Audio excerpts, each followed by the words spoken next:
News on television reported that the second princess of the Vermilion Kingdom, Stella, had arrived in Japan. She was accepted into Hagoon Knight Academy in Tokyo with the highest score in history and was even called the most talented and strongest knight. Ikki, who was watching the news, quickly turned off the TV. He thought about how some people believe life was unfair because what someone was born with could decide their future. Talent or no talent was something set from birth, and it felt like unchangeable fate. Those without talent would never defeat those who had it, so in the end, they had no choice but to give up on their dreams. Ikki remembered the words of his great-grandfather Ryuma, who had told him not to be bitter when he realized his own weakness. That advice was proof that Ikki had not given up on his dream. Holding on to those words, Ikki summoned his sword in Tetsu.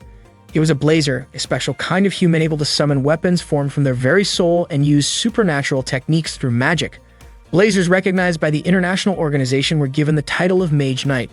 Ikki's dream was to become one of them. After training within Tetsu, Ikki returned to his room only to find Stella there wearing nothing but light clothing.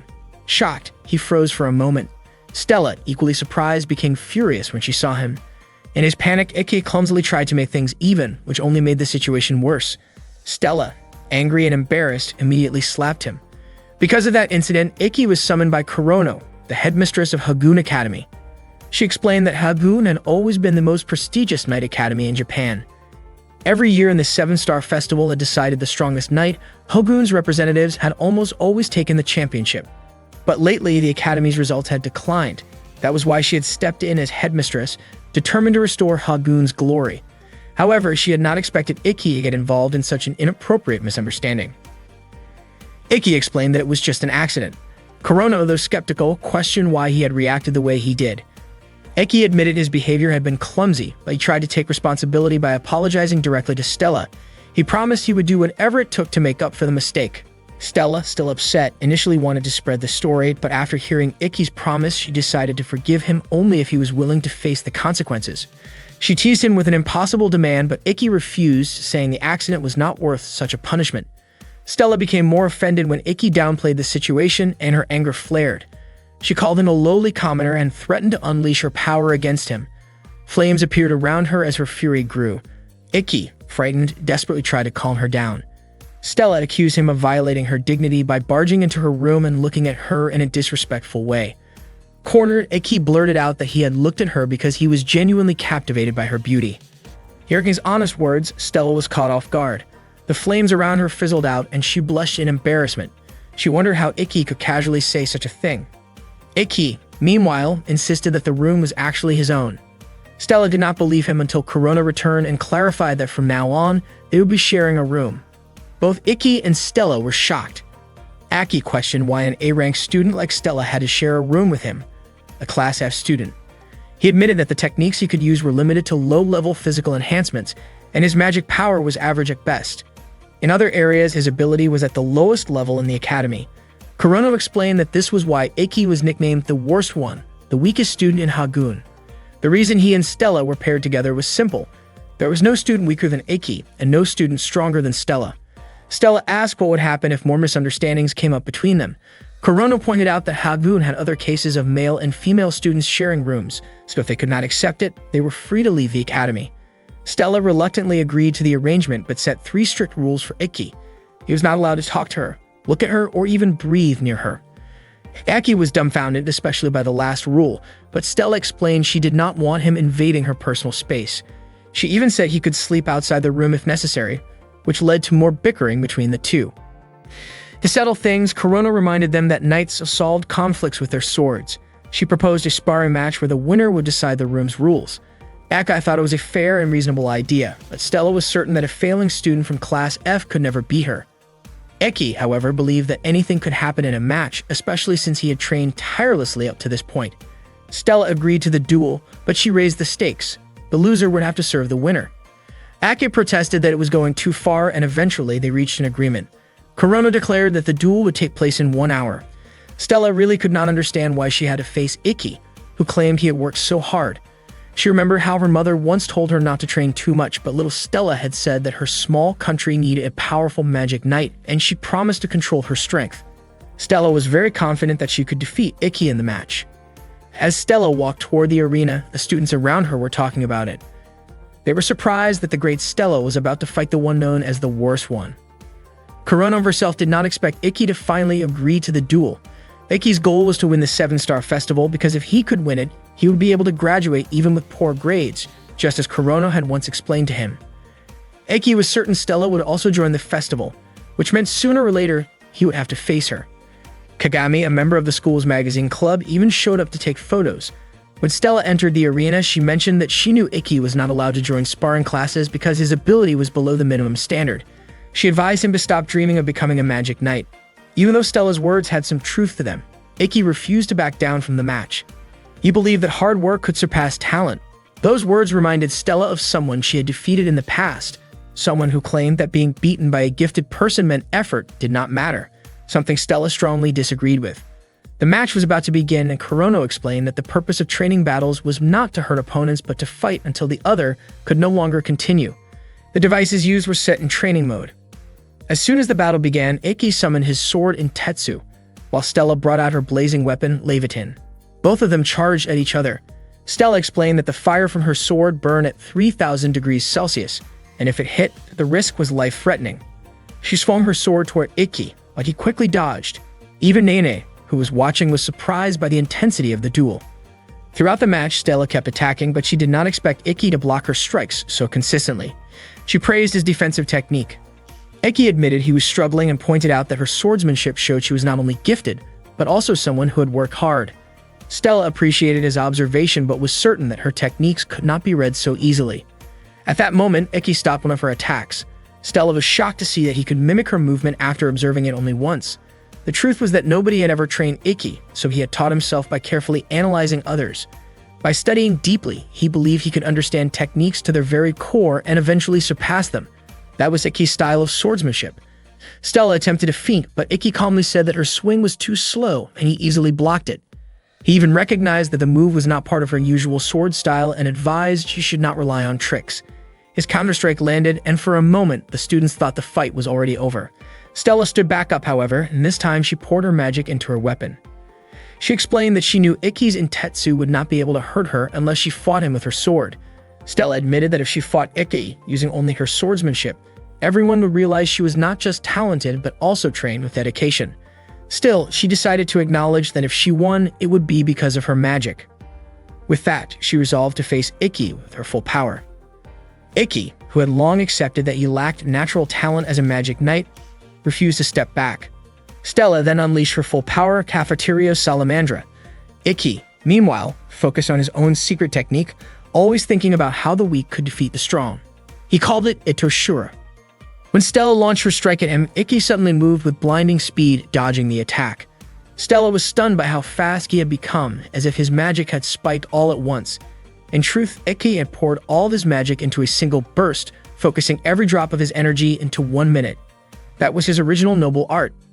With that, Ikki's blade reached Stella, knocking her down. His belief was simple. To overcome the strong, the weak had to push themselves beyond human limits. Soon after, Ikki himself collapsed from exhaustion. Kurono then announced that Ikki had won the match. The entire audience was left in shock. Nene, watching with a smile, commented that the upcoming selection tournament was definitely going to be exciting. After Stella regained consciousness, Kurono came to see her in the student infirmary. Stella admitted that it had been a long time since she had felt the sting of defeat. She asked how Ikki was doing. Kurono explained that the technique of releasing all energy within a single minute could only be used once a day, which meant Ikki must have been far more exhausted than Stella. Curious, Stella asked what had actually happened. A student like Ikki should not have been ranked at level F. Kurono explained that rankings were determined only by a blazer's raw ability scores, so skills like swordsmanship or martial arts were not considered in the evaluation. Because of that, the system at the time did not favor Ikki's strengths. Stella was still puzzled about how Ikki could end up repeating a year. Kurono told her that there were many difficulties, or rather, the kind of simple but unfair problems that often showed up. Ikki had faced that unfair system over and over, but he never gave up and continued to train his abilities with conviction. Earlier, Stella had once said that she wanted to study abroad because staying in her home country would not help her grow. Because of that, Kurono suggested that she follow Ikki's example so her time in school would not be wasted. Later, Stella returned to the room and saw Ikki fast asleep. She gently touched his back. It was the first time she had ever touched a boy's back. Suddenly, Ikki shifted in his sleep and his body pressed down on Stella's hand. She carefully tried to pull her hand away, holding herself back from making any noise. As she noticed Ikki's shirt slightly open at the stomach, a brief thought crossed her mind to reach out, but she quickly held herself back. Remembering how Ikki had once seen her in an embarrassing situation, she wanted to even the score, so she lightly placed her hand on his stomach. The moment she touched him, Stella felt a strong surge of energy flowing from him. Surprised, she muttered to herself why she had even done that in the first place. To her shock, Ikki suddenly woke up and asked what she was doing. Startled, Stella screamed in embarrassment. After that, Stella sincerely apologized to Ikki. She admitted that she had judged him too quickly, and that if she had tried to understand him beforehand, she probably would not have lost the way she did. She openly acknowledged her defeat. Ikki then asked if Stella was now ready to fulfill their agreement, since the loser had to follow the winner's orders. Stella had no choice because she did not want to break her word. With frustration, she said that she would follow any order from Ikki. Ikki, amused by her expression, laughed. To Stella's surprise, Ikki's order was nothing more than asking her to become his roommate because he wanted to be closer to her. Stella's face turned bright red when she heard such a straightforward request. Ikki told her he would cancel the arrangement if she was uncomfortable with it, but Stella quickly stopped him. She said she would go along with it, insisting that she was only carrying out his order. Still flustered, Stella asked Ikki to call her by her real name. From that moment, the two of them agreed to be good friends. Shizuku was Ikki's younger sister. One day, she realized that even in their peaceful world, there was still a cruel fate. Ikki, the brother she loved so much, suffered because of it. No one in their family cared about him. One morning, Ikki and Stella were out jogging together. For Ikki, running 20 kilometers every morning was just part of his routine. He told Stella not to push herself too hard, but Stella said she was fine with it. Ikki reminded her that her magical powers were already more than enough to make up for her stamina, but Stella insisted that she could keep up. Ikki pointed out that she just didn't like losing. Ikki offered her a drink from his bottle, but Stella hesitated, feeling a little embarrassed. Ikki quickly apologized, thinking she didn't want to drink from his bottle. But to his surprise, Stella snatched it and drank anyway. Seeing that, Ikki looked genuinely happy. That same day, his little sister Shizuku would be starting at the academy. They hadn't seen each other in 4 years. Stella wondered if Shizuku was actually his stepsister, but Ikki explained that they were true siblings by blood. Stella felt relieved when she heard that.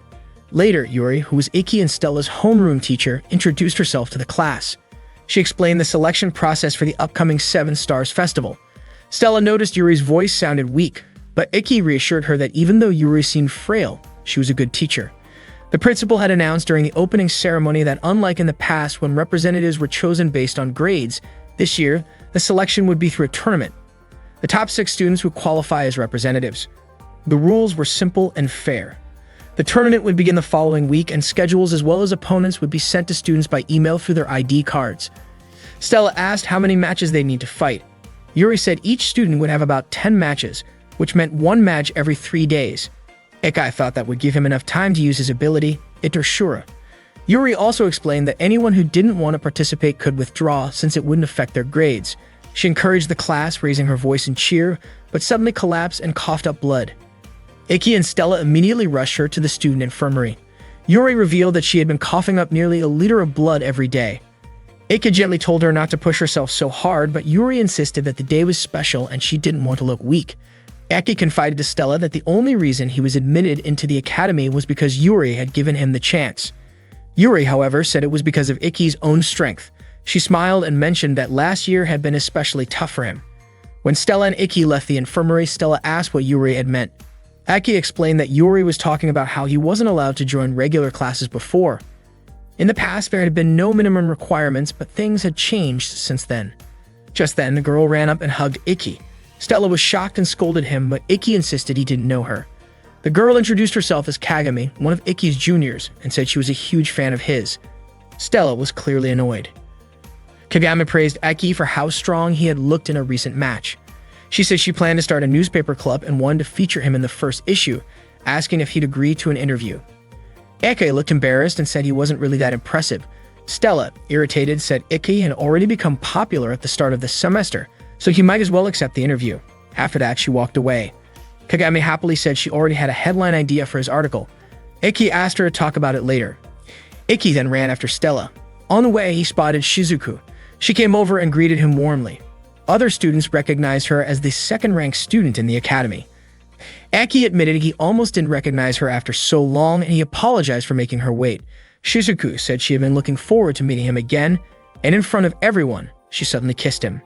Stella was stunned, and Kagami quickly took a picture, planning to use it as news material. Afterwards, Shizuku said she had wanted to see him for years.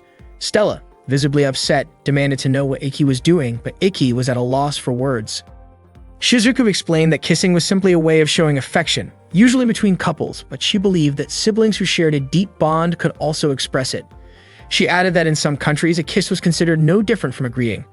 Stella shouted in frustration that in her country, siblings would never do such a thing. Kagami chimed in, saying that in some other countries, it actually was normal. Ignoring the argument, Shizuku explained that she just missed Ikki deeply after 4 years apart.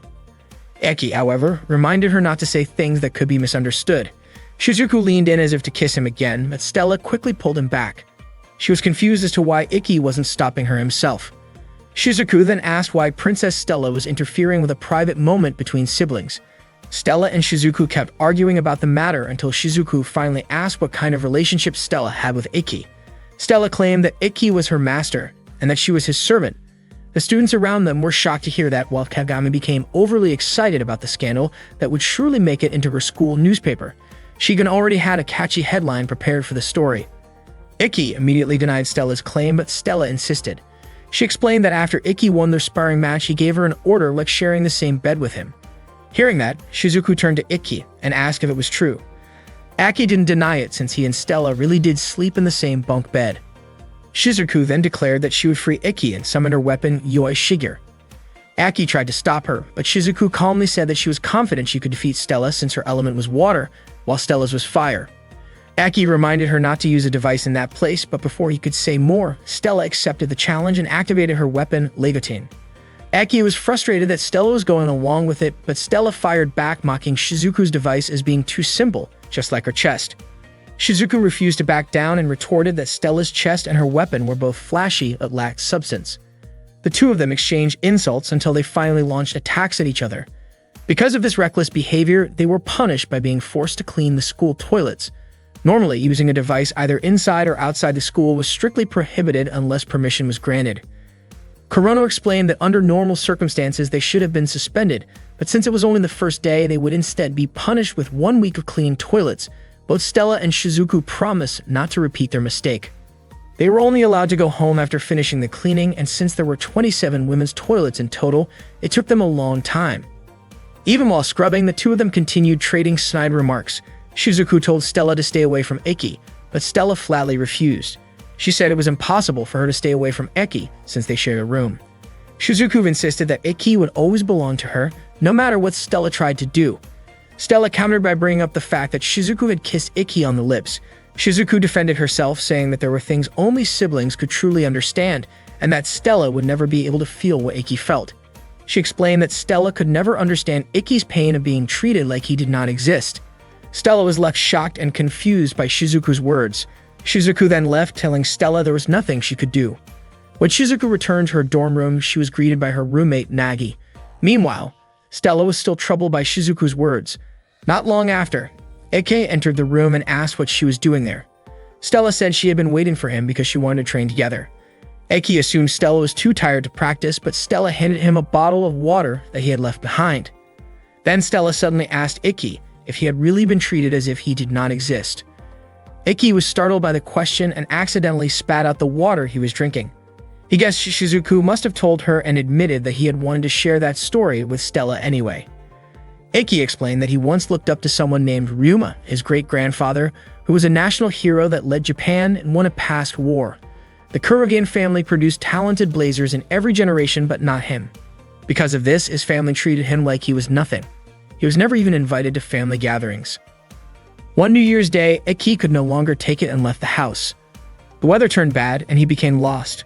For a moment, he was ready to give up on life, but then he realized how pathetic it would be to end like that. At that moment, Ryuma appeared before him. Ryuma understood Ikki's pain and told him to hold on to his frustration, because it was proof that he hadn't given up on his dreams. He reminded Ikki not to become the kind of man who gave up just because life was unfair. Ryuma said that humans were beings without wings, but they could still reach the moon. Those words truly saved Ikki. From then on, Ikki resolved to be like Ryuma. He wanted to someday meet someone who had suffered like him and pass on those same words. But in order to do that, he had to grow stronger, strong enough to be a true knight like Ryuma. Since no one was willing to train him, Ikki trained himself. Thinking back on it, he realized the Kurogane family never wanted failure like him to become a knight, so they pressured the school to impose a minimum ability requirement for classes. This became a rule under the former principal, specifically to stop Ikki from ever graduating from the academy. Luckily, Corona replaced the principal, though Ikki still believed the unfair treatment would continue. Stella, however, was certain that Ikki would never give up, no matter how much he suffered. She admitted that she had once felt the same way as well. Stella then asked Ikki to correct what he had said that morning when he claimed Stella hated to lose. Ikki nodded and changed his words, saying that neither of them wanted to lose. Hearing this, Stella smiled warmly at him. Meanwhile, Shizuku shared her thoughts with Nagi. She told him how much she cherished her older brother because of his kindness. Even after Ikki ran away, her feelings toward him remained the same. Shizuku realized how harshly her family had treated Ikki, so she decided to give him the affection he deserved directly from her. Hearing this, Medi smiled warmly. Shizuku apologized for talking too much even though she had just met Nagi. Nagi noticed that Shizuku was a shy person who disliked being around others, and he realized her family situation had only made things worse. Nagi admitted that he had once met someone similar to Shizuku. He reassured her that he didn't mind listening to her stories and even hoped she could see him as an older brother. Shizuku smiled at his kindness. That evening, Stella was preparing dinner while Ikki was taking a bath. Without warning, Stella entered the bathroom, which surprised Ikki since she was dressed in only her undergarments. Embarrassed, Ikki asked why she came in like that. With hesitation, Stella explained that she wanted to help wash his back because she considered herself someone who should support him, and she thought of it as her responsibility. Ikki tried to refuse, saying he never asked for such a thing, but Stella insisted. She began helping him wash, and Ikki's face turned red as he tried to stay composed, especially since she was sitting so close. Stella then asked if Ikki liked women's bodies, catching him off guard. She mentioned that she had noticed his flustered reaction earlier when Kagami had accidentally bumped into him, and she also realized that Ikki had been sneaking glances at her. Feeling guilty, Ikki apologized and admitted with a red face that he did feel attracted. Instead of being upset, Stella teased him, closing the distance between them, which left Ikki even more nervous. However, in the middle of this, an awkward accident happened. Her eye strap came loose. Stella only realized it after it slipped, and when she noticed how close she was to Ikki, she became overwhelmed with embarrassment. As Ikki turned his head toward her, Stella panicked and scolded him. When Ikki saw the fallen bra on the floor, he froze, realizing what had happened. Stella's face burned with embarrassment, and in her flustered state, she lashed out by slapping his cheek before shouting in frustration. That day, Ikki and Stella were training together, crossing swords to sharpen their skills. Afterward, they took a break and started talking. Stella mentioned that she had received an email from the academy, and her opponent would be Momotani from the third-year class. Ikki admitted that he had seen Momotani fight before, and the device he used was a rather unusual armor. Stella asked Ikki not to tell her anything about it, since she was the type who disliked looking up information on her opponents. She wanted to treat it as practice, in case she ever faced an unfamiliar blazer.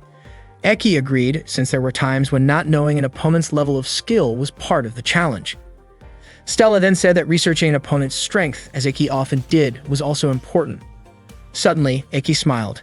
He was surprised that even though he and Stella often disagreed, they still managed to get along well. Stella's face turned red, and she felt really embarrassed after Ikki said that. When the bell rang, Ikki invited Stella to head back to class. Stella, looking nervous, shyly asked Ikki out on a date. But before he could answer, Ikki's phone buzzed with a message from Shizuku, inviting him to go shopping the next day. Stella looked annoyed, especially since Ikki immediately agreed to Shizuku's invitation. The next day, Stella tagged along when Ikki went shopping with Shizuku. Shizuku did not expect someone like Princess Stella to go shopping with commoners. It turned out that Shizuku had also invited Nagi. Stella explained that it was Ikki who invited her after she had said she wanted to learn more about Japan. Shizuku pointed out that Stella should focus more on learning proper manners and how to read the situation. Not wanting to lose, Stella countered that she did come along after reading the situation, since she would not let Ikki go off with his flirty little sister. Nagi then introduced himself as Shizuku's roommate, saying that Shizuku had asked him to keep her company while shopping. Ikki found Nagi's appearance surprising. Nagi explained that while he was a man by nature, his heart was more like that of a woman. As Ikki and Nagi talked, Stella and Shizuku kept watching them. They seemed worried that Nagi and Ikki might get too close. Nagi even thought about teasing Ikki a little, but Shizuku quickly pointed her sword at him, putting a stop to it. That day, the group took a train and headed to the shopping district. Stella was happy to be there. At one point, Iki asked if Shizuku's outfit looked a bit too flashy.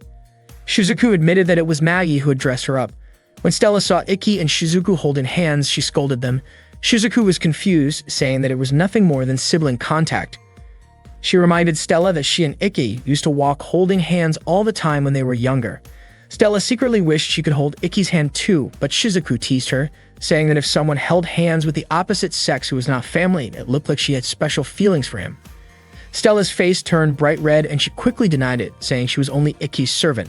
Shizuku told her that she did not need to hold Iki's hand anyway, and then invited Iki to go eat with her. Stella grew furious, calling Iki both clueless and a siskan. Meanwhile, in the mall's security control room, guards were about to change shifts when something suspicious happened.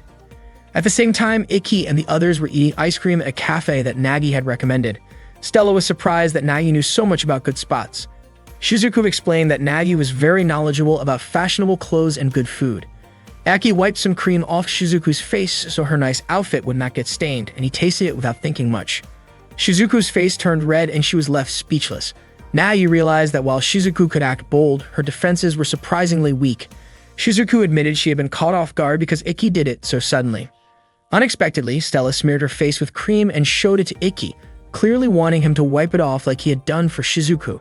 But since she had smeared too much, Iki went off to get a towel instead. Shizuku called Stella an idiot, and Nagi laughed, finding Stella's silly side rather cute.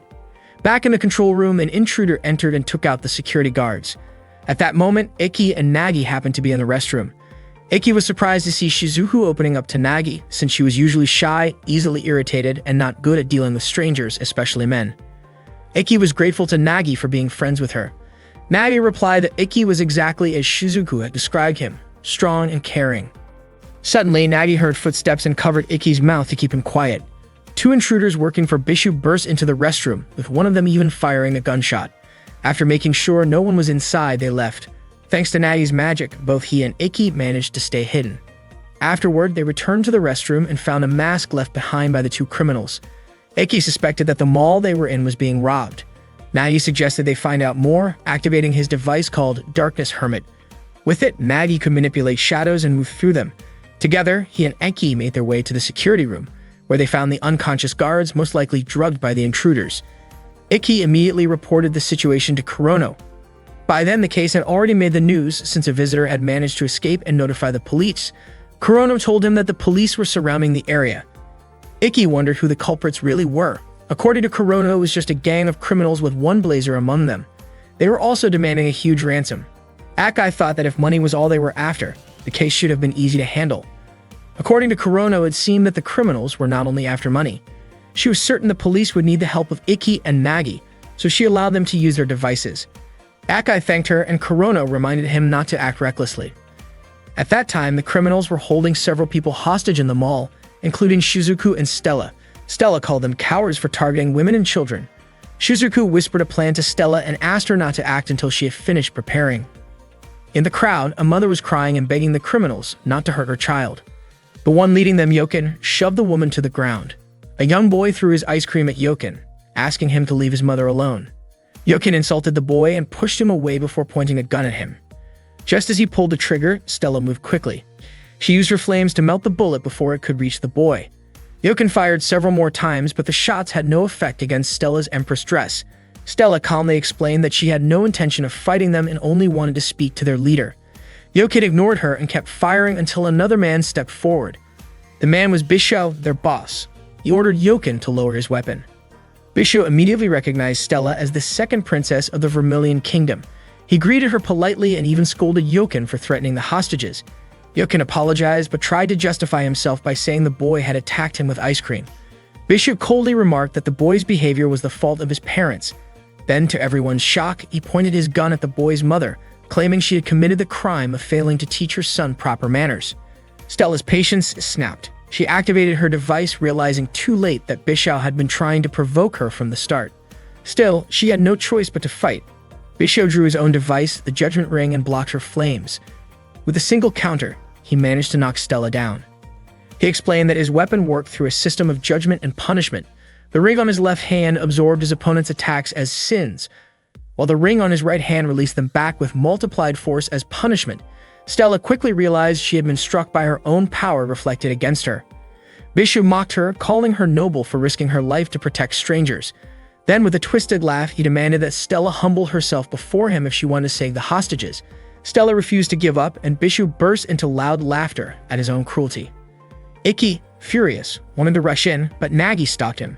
Nagi reminded him that acting recklessly could put everyone in greater danger. Meanwhile, Stella's resolve hardened, and though Bishu thought he had broken her, she stood strong. At the same time, Shizuku was secretly casting a spell. Nagi reassured Ikki, telling him to trust his sister, since she was one of the Academy's best magic users. Sure enough, Shizuku managed to quietly create a barrier around the hostages, keeping them safe without the criminals realizing it. Bishu eventually noticed that Stella wasn't the only blazer present. He ordered his men to open fire on everyone. Yokin and the others obeyed, but their bullets bounced harmlessly off Shizuku's magical shield. Confident now, Shizuku believed Ikki would finish the fight. Ikki drew his device in Tetsu. Bishu and his men spotted him standing above them and tried to shoot him down, but none of their bullets could hit him. Ikki declared Itoshura, focusing all of his strength into his sword. He knew that if Bishu's left hand made contact first, his attack would be neutralized, so Ikki moved with precision, leaping into the air and spinning to confuse Bishu's aim. In an instant, Ikki closed the distance and slashed with lightning speed. Bishu's left hand was severed by the strike. This was Ikki's seventh secret technique, Reiko. Bishu screamed in pain. Ikki explained that his sword was faster than Bishu's eyes could follow, leaving him unable to defend. He added that Bishu's suffering was nothing compared to what Stella had endured because of him. Not long after, Nagi revealed himself. Bishu desperately tried to order his subordinates to attack again, but it was already too late. Stella had already defeated them. Ikki suddenly hugged Stella and her face turned red from the unexpected embrace. He quickly apologized, and not long after, Shizuku arrived, bringing Stella a change of clothes. She was surprised that Stella had charged forward without a plan, but she admitted that Stella's actions were still something to be praised. Stella, in turn, complimented Shizuku for protecting everyone. Just then, Ikki's strength weakened and the others grew worried. He explained that it was the side effect of Itoshura. Out of nowhere, a woman who had been hiding among the crowd of hostages revealed herself as one of Bishu's subordinates and took control of the situation. She demanded that they release Bishu. Before anyone could act, a sudden attack knocked the woman down. Stella couldn't understand where the strike had come from. A man appeared, saying he hadn't intended to steal someone else's moment of effort. Nagi was confused because he hadn't sensed this man's presence at all. Ikki, however, recognized him right away. His name was Shizuya. With a confident smile, Shizuya remarked that he didn't expect Ikki to still be attending school. Soon after, the police arrived and arrested Bishu and the others. The girls quickly gathered around Shizuya, praising him as if he had been the one to defeat the villain. Seeing that, Stella grew irritated, and Shizuku quietly agreed with her. Ikki approached Shizuya to thank him, saying that thanks to him, everyone was safe. Shizuya responded that it was only natural to protect those who couldn't protect themselves, but then asked Ikki if he still planned to become a knight with such limited strength. Stella immediately grew defensive and demanded Shizuya stop talking that way, but Ikki gently held her back. Frustrated, Stella declared that Ikki was stronger than Shizuya. Shizuya laughed at her words, finding them amusing, and teased her by saying it seemed she already saw Ikki as a cool and admirable guy. He went on to remark that Ikki should have told her the truth, that he had once withdrawn from a match because he was unwilling to face him. Shizuya then told Ikki to check his email, revealing that he was Ikki's first opponent in the upcoming tournament. With pride, Shizuya introduced himself as last year's representative of the Seven Stars Festival and said he hoped Ikki wouldn't back out this time. Stella grew even more annoyed by his arrogance. The selection tournament for the Seven Stars Festival began with Stella facing a student nicknamed the Heavy Tank, whose name was Momotani. Momotani used a device shaped like armor called Goliath, and his signature move was Heavy Charge. The students cheered loudly when the match started, encouraging Momotani to defeat Stella. Stella reminded everyone that this was a real match, not just training, and warned Momotani that taking a direct hit here would hurt much more than during practice. She advised him to think carefully before fighting. After hearing her warning, Momotani decided to surrender, which made Stella the winner. After her match, Stella went to take a shower, where she overheard Shizuku and Nagi talking. Shizuku mentioned that there was nothing impressive about Stella's earlier match because her opponent had simply been too weak. When Stella came out of the bathroom, she admitted that Shizuku was right. It turned out that not only Stella but also Shizuku and Nagi had won their respective matches. Suddenly, Kagami appeared, praising them for their victories. Kagami's sudden entrance startled Stella, causing her towel to slip. Embarrassed, Stella tried to cover herself with her hands. Curious, Nagi asked who Kagami was. Kagami introduced herself as a member of the newspaper club and said she aspired to be a professional journalist. Nagi guessed that Kagami probably heard a lot of rumors around the academy. Shizuku clarified that Kagami was a journalist, not a gossip chaser, though she admitted that she often picked up on rumors as well. Nagi, instead of being put off, wanted to get along with her since they both enjoyed hearing such things. Meanwhile, Ikki was watching match footage on his laptop when Stella came over to see him. He congratulated her on her victory earlier, having already heard the result through an email. Stella noticed that Ikki had been rewatching the same video repeatedly and wondered why. Ikki explained that he wanted to study the timing of the attacks. Stella revealed that the move in question used an ability called the Invisible Area. It did not only hide a person's form, but also their scent and presence, making it a perfect camouflage. That was the frightening ability of the device Oborozuki. Stella admitted she disliked the idea of defeating opponents without ever revealing oneself. Ikki believed that if the user of Oborozuki ever faced Stella, he would likely back off immediately, since a long-range fighter like her could counter such an ability. He pointed out that while people called that kind of fighting style the hunter, Stella thought it was more fitting to call such a person a coward. She realized, however, that for Ikki, such an opponent would be especially challenging. She asked if he would really be alright going up against someone with a device like that. Ikki asked if she was worried about him. Stella, flustered, denied it, saying only that she did not want him to lose to someone like that. Ikki assured her that he already had a plan in mind and was confident in his victory. Stella smiled and encouraged him. Determined to figure out a way to defeat Shizuya, Ikki continued to train. While exercising, he ran into Nagi, who asked if it was true that Ikki had been attacked by Shizuya in the previous year. Ikki explained that back then, the Kurogang family had close ties with the former principal, and they kept trying to push him out of the academy. Because of that, Shizuya began targeting him. At that time, Ikki was banned from attending classes since his ability scores were ranked too low. Shizuya had challenged him to a fight, thinking that if Ikki could hold his own, the teachers would be forced to acknowledge his strength. However, Ikki refused because he had no intention of fighting him. Shizuya continued attacking him relentlessly, but Ikki never fought back. If Ikki had activated Intetsu, it would have meant he had taken the provocation, and even dodging might have been seen as resisting. Instead, he chose to stand still without fighting back, and because of that, he avoided punishment. Nagi then asked what Ikki would do if things did not change this year. Ikki said he would keep working to prove himself even if it took years of repeating the same efforts. Nagi commented that such strength could be called endurance, the ability to carry burdens within the heart. He explained that normally when endurance reached its limit, the heart would scream. But Ikki seemed unable to hear those cries anymore, which was why he could remain calm and keep smiling. Nagi hoped that someday someone would be able to hear the silent cries of Ikki's heart. Before his next match, Stella invited Ikki to watch another battle with her, but he declined, saying he needed to head to the waiting room and focus on his own match. Shizuku noticed that his shoelaces were still untied and reminded him to fix them, while Nagi wished him luck and told him to be careful. At the tournament registration, Nene appeared and praised him. She explained that most high school students usually use imitation devices, which was why many of them withdrew from the selection tournament once they realized it followed official match rules, where the stakes were serious. Ikki said he had been waiting for the chance to compete in an official match, so he felt no hesitation. Nene was impressed, and Ikki recognized her immediately. Every student knew that Nene was the demon princess of the KOK Top League. He also knew she was an old friend of Kurono's and had returned as a part-time instructor that year. Nene leaned casually against him and playfully suggested the idea of a private lesson together later that night. Suddenly, Kurono approached Nene, catching her off guard. She instinctively hid behind Ikki.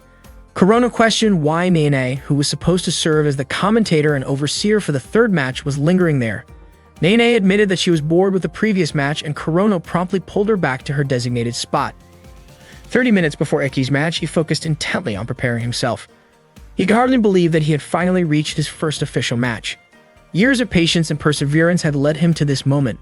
Confident that he would not lose, he waited for the time to arrive. When the 30 minutes had passed, it was finally Ikki's turn to step into the arena. This was the fourth match of the day, and Hangetsu and Nene were in charge of guiding the proceedings. The students were buzzing with excitement, eagerly anticipating the battle. The first contestant to appear was Shizuya, a student from Class C who had previously represented his class in the Seven Stars Festival during first grade. The crowd erupted in cheers at his arrival. Opposing him was Ikki, a Class F student who had recently defeated Stella in a practice duel. Shizuya arrogantly expressed disbelief that Eke had dared to show up for this match, claiming he would easily crush him.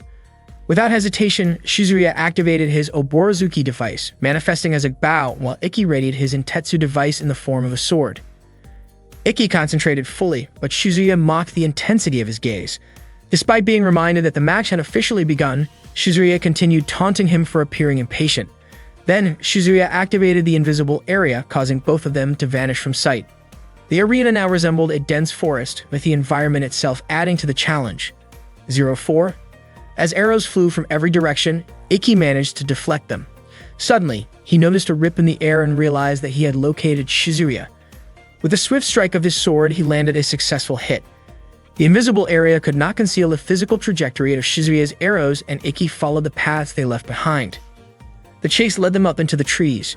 Shizuya could not believe that Ikki was serious about defeating him, while Ikki remained determined to prevail. Shizuya laughed at Ikki's resolve. Ikki prepared to accept Shizuya's attacks, confident he could block them. Shizuya then disappeared and began launching invisible strikes. Ikki could not avoid these attacks initially and wondered how Shizuya was able to execute them. Shizuya explained that he did not rely on cowardly shortcuts. This year, the invisible area could fully conceal the arrows until they struck the target. One arrow hit Ikki, causing him to stumble. Hangetsu was shocked by Shizuya's strength, clearly surpassing last year.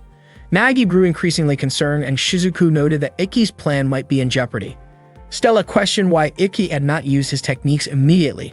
Knowing that this would be the ideal moment, Shizuku observed that Ikki's fighting style focused on analyzing the opponent, though Sato criticized it as a waste of time. Nagi, however, reasoned that Ikki was not careless but simply too nervous to seize the opportunity. Stella found this hard to believe, yet she acknowledged Ikki's rare display of confidence, as he had never declared certainty in victory before. Facing a barrage of arrows, Ikki continued to endure. Stella finally understood what Eke had been experiencing all along, despite being the person closest to him. Shizuya called for Ikki to engage fully, mocking him and claiming that the headmaster's decisions were too heavy for someone like him.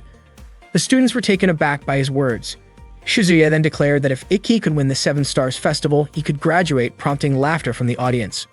Shizuya continued taunting Ikki, and the students remembered the previous match against Stella, convinced that no Class F student could ever triumph over a Class A opponent.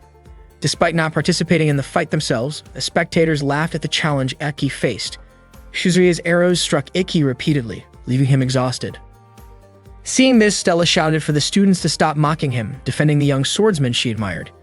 She encouraged Ikki not to give up, expressing that she preferred to see him fight with determination and wanted him to appear strong in her eyes. Inspired by her support, Ikki stood up and clenched his fists, silently thanking Stella for her encouragement. Shizuya, noticing Ikki's reaction to the female cheers, laughed at him. Ikki took a deep breath to regain focus, perplexed at his fixation on tracking Shizuya's arrows. Shizuya planned to target Ikki's mind while he was in a state of happiness. Ikki, however, had anticipated this and knew that he had one thing he could rely on, Itoshura. He activated the technique, but to Shizuya it seemed like a flawed move that could not compare to his own skill.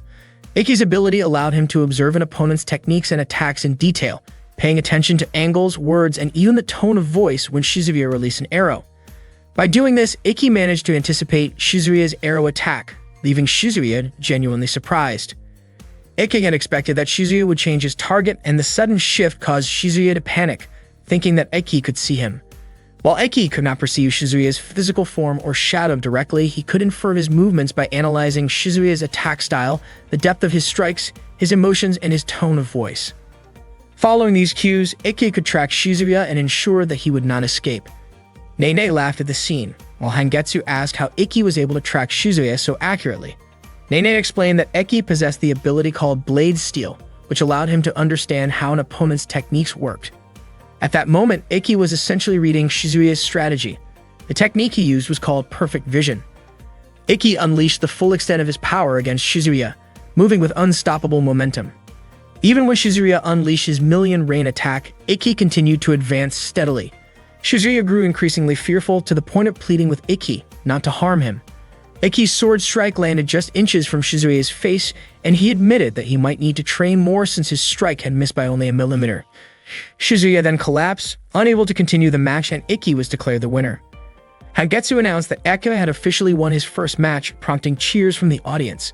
Eke glanced at Stella before suddenly fainting. Hangetsu immediately instructed the medical team to take Ikki to the student infirmary. Nene had already suspected that the selection process at that stage could not be overlooked. That night, Ikki woke up to find Stella sleeping nearby. At the same time, Shizuku stood quietly by the door of the infirmary. Nagi asked why she did not come inside. Shizuku remained silent and immediately embraced Nagi. Nagi admitted that he liked Shizuku's personality. Soon after, Stella woke up and felt embarrassed, lightly hitting Ikki because he had seen her sleeping while drooling. Ikki apologized for causing her concern. He confessed that he also had feelings for Stella and felt grateful to have met her. Stella became flustered, realizing that while she admired Ikki, her admiration was more for his courage and determination rather than romantic feelings. Ikki understood this, yet admitted that he had wanted to express his feelings. Stella called him straightforward, noting that only Ikki could be so honest. She asked him to close his eyes and then gently kissed his cheek. Stella reassured him not to misunderstand her actions, explaining that she had genuinely wanted to do it. She admitted that her feelings in that moment matched Ikki's, and he hugged her tightly. Stella smiled brightly and told him that this moment was meant to be the only time it would happen. Ikki confessed that being with Stella made him feel stronger and more determined. He invited her to aim for the pinnacle of their skills together, which meant that in the final match he would face Stella. Stella felt confident that this time she would be the one to win.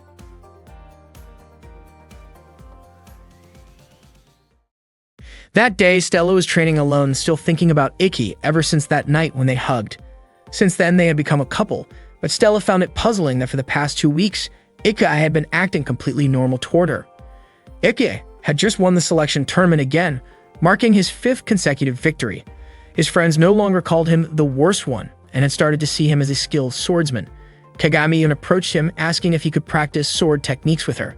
Stella watched the interaction with a visibly annoyed expression. Ikki didn't mind helping Kagami and the others, which made them all very happy. Kagami began taking notes for her next front-page article about the warm guidance she received from Ikki. Ikki wondered why their training sessions seemed to shift in focus, but Kagami said it was fine and decided to start her practice the following day. Stella appeared frustrated, noticing how the male students looked envious of Ikki being surrounded by girls. Before long, Yuri arrived to begin their class, but unexpectedly, she collapsed and became unconscious, causing panic among the students. Later in the room, Stella questioned why Ikki was so brave. She was concerned because Kagami and her friends were skilled fighters, so training them could turn them into challenging opponents for Ikki. However, Ikki hoped for that outcome, believing that if it happened, it would show Kagami and the others were truly deserving of training. Besides, if they faced difficult situations, Ikki's advice might help them. He simply wanted to do whatever he could. Stella realized just how kind-hearted Ikki really was. Ikki admitted it, and Stella, feeling shy, reminded him that they had been dating for 2 weeks and maybe it was time to do the usual couple activities.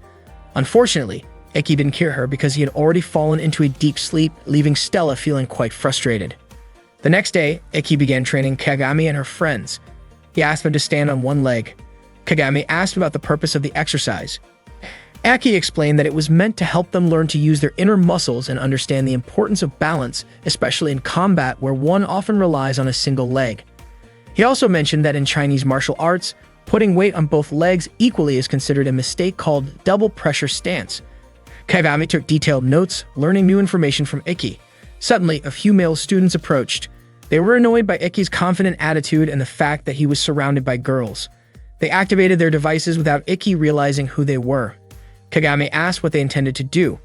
They wanted to teach Ikki a lesson and tried to surround him, but Ikki skillfully handled the situation quickly and efficiently, neutralizing the threat. One student, scared, attempted to use a device, but Ikki easily stopped it. He approached the student, who became so frightened that a simple tap from Ikki caused him to kneel. Ikki reminded everyone that using devices on school grounds without permission was forbidden. Unexpectedly, the students apologized to Ikki. Kagami was surprised by their attitude. They admitted that they were simply jealous because Ikki was strong and popular among the girls. They also wanted to become strong and respected like him. They begged Ikki to train them, and he agreed, immediately instructing them to start practicing right away. The male students even began calling him Master Teacher. Kagami kept taking notes about Ikki's teaching methods, confident that her story would attract attention online. Soon, the female students also joined the training and Ikki allowed them to participate. The group kept growing and Kagami enjoyed taking pictures for her article. Ikki realized that everyone had their own skills and learning even a little sword technique could add variety to their fighting styles. Stella had prepared a sports drink for Ikki, but Shizuku beat her to it, grabbing his hand and giving him the drink. Ikki drank it, while Shizuku excitedly joked about the flavor. Both Stella and Ikki were startled, but it turned out Shizuku was just teasing. She asked why Stella brought 2 bottles, and Stella admitted she was very thirsty and wanted both. Unexpectedly, Stella drank them herself before Ikki could stop her. Shizuku decided to join Ikki's training. Even though she had a trainer at home, she claimed she wouldn't want to train under someone who had previously rejected Ikki. Ake permitted her to join. Stella didn't want to be left out and tried to join as well, but Ikki didn't immediately allow it. Frustrated, Stella ran off, upset that Ikki wasn't being sensitive to her feelings. On her way, she ran into Nagi, who had a dating game called Shiritsu Prince Kakuan, which Stella borrowed out of curiosity. She played it in her room, enjoying the romantic interactions and imagining moments like holding hands, sharing a kiss, and hugging. Suddenly, Ikki appeared, startling Stella. He told her that tomorrow's training session would be held at the swimming pool and invited her to join. Stella questioned why he was inviting her when he hadn't intended to train her before, and Ikki explained the reason. The next day, Ikki, Stella, and the others set off on the bus. Stella looked cheerful, sitting next to Ikki. Shizuku wondered why Stella was joining them, while Nagi guessed that Stella must have been so hooked on Shirapu's game that she was ignoring the real world. Stella smiled, remembering what Ikki had said yesterday. She realized that she had already reached the point where Ikki could train her, even though their sword styles were very different. Aki's technique relied more on strategy, while Stella relied on raw strength. If she practiced with Ikki, the results could be unpredictable. Ikki wanted Stella to grow far beyond what she imagined. Her eyes sparkled as she felt moved by his concern. Stella watched Ikki's peaceful sleeping face on the bus, and Kagami noticed the quiet moment between them. When they arrived at the swimming pool, the students changed into their swimsuits, looking impressive in their new attire. It was Stella's first time seeing a swimming pool in Japan. Shizuku teased her, joking that a foreign princess had never experienced the outside world. Stella explained that in her palace, pools of that size were usually only for bathing. The two of them always seemed to bicker, no matter where they were. The boys watched with admiration, feeling lucky to follow in the footsteps of their great teacher. Ikki instructed them to relax their bodies and float in the water. This exercise was meant to train their lung capacity. Kagami continued taking notes on everything Ikki said. While in the water, they would become more in tune with themselves. Ikki asked them to focus on their bodies and listen to the inner voice within.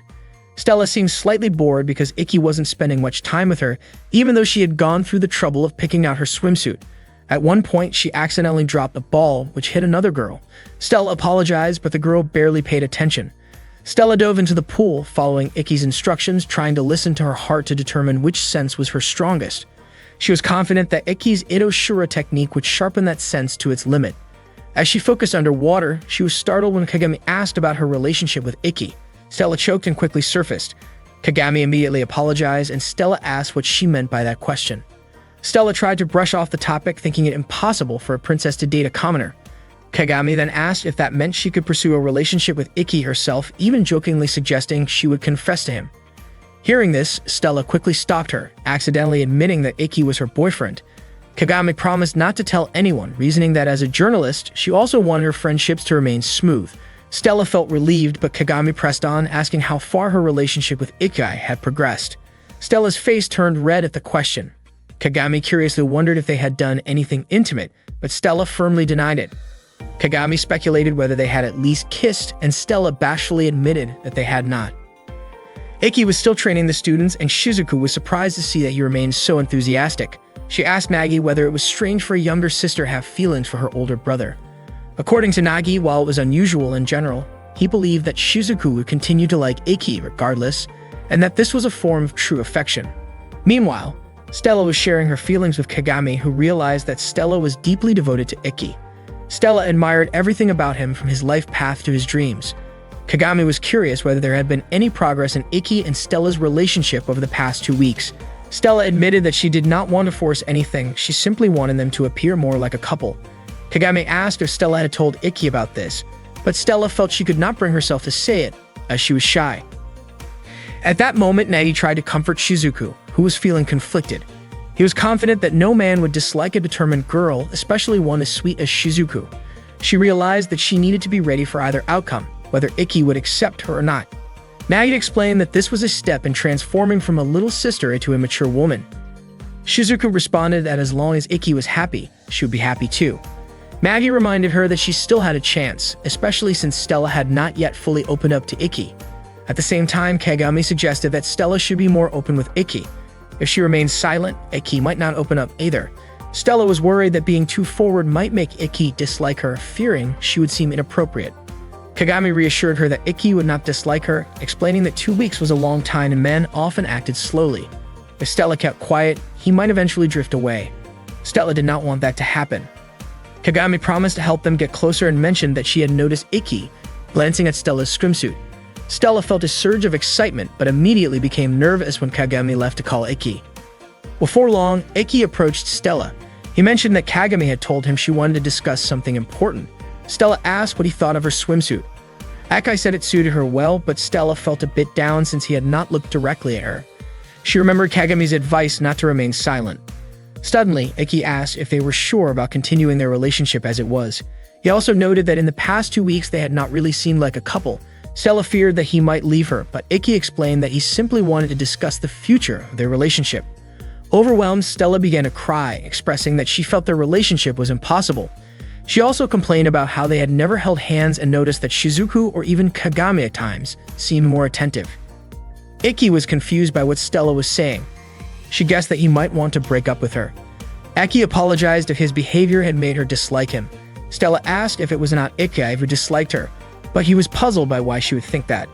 He turned it around, suggesting that she was the one upset with him. Though Stella denied this and affirmed her feelings for him, Aki admitted that he liked her even more. Stella was frustrated by Iki's indifferent reaction to her swimsuit and his lack of attention when she went silent. Aki explained that he did not want to focus on her swimsuit because he did not want her to think he was being inappropriate. It turned out that both of them were concerned about being misunderstood, so they avoided behaviors that couples might usually share. They did not even understand why they had argued in the first place.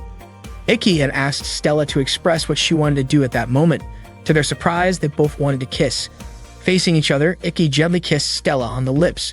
Stella asked if he disliked girls who took the initiative to kiss, but Iki assured her that no man would dislike a confident girl. Stella confessed that she did not like guys who initiated kisses, except for Iki.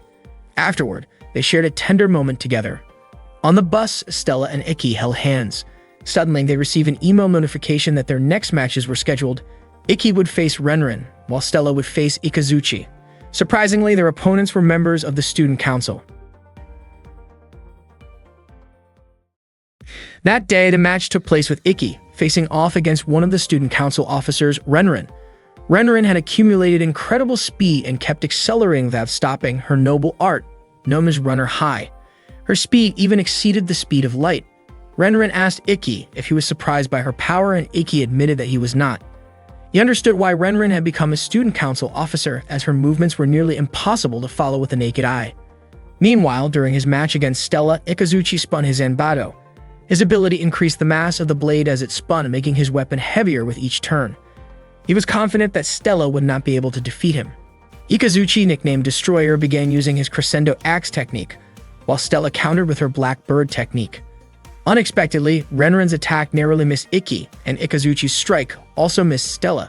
Stella confidently stated that she could counter everything, whether strength, technique, or deception, because she was an A-level student. At the same time, Iki pointed his sword at Renren's face, prompting her to acknowledge her defeat. The match was ultimately won by Iki and Stella. It was clear that the first-year students were remarkably strong. The match had been skillfully overseen by Mikazuki and Hangetsu, who proved to be excellent commentators. Unexpectedly, a girl who had met Stella at the swimming pool was also watching the match.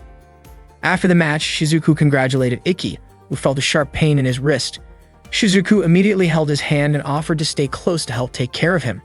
Stella grew a little annoyed by Shizuku's attention toward Iki and suggested that he should tell his younger sister to give him some space. Shizuku was confident that Iki would never scold her because he cared so much for her, and Iki silently confirmed this. Shizuku told Stella not to interfere as it was none of her business. Stella admitted that she did have a connection to Iki, but hesitated to explain further. Suddenly, Navi asked how long Iki would allow a certain person to follow him. Iki realized that someone had been tailing him, a girl hiding behind a tree.